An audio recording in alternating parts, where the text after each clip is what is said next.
Здравствуйте, меня зовут Аджиматова Эрдиана. Учусь в 4 В классе.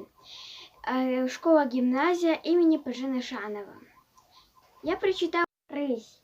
Рысь очень опасная и хищная.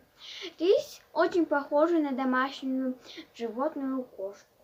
Но рысь очень опасная и хищная, а кошка ласковая, добрая. Но если ты ее разозлишь, она может покусаться и поцарапать. Обитается в горах и в лесах Кыргызстана. В выводке у рыси обычно 2 или 3 рысенка. Они рождаются весной или же летом.